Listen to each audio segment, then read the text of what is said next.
like this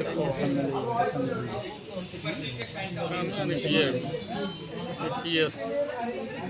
yes सुनेगा भाव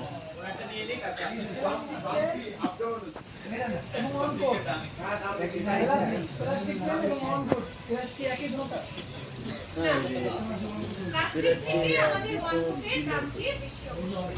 কারণ এটার কোয়ালিটি আপনি দেখে বললে বুঝতে যে এটা কিন্তু ফিনিশিং ও বেটার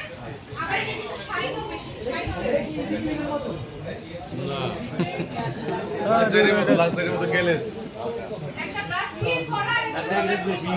এটা কো এই জিগলে ব্যবহার করে এনে রেখে আছে ইজি অনেকে করে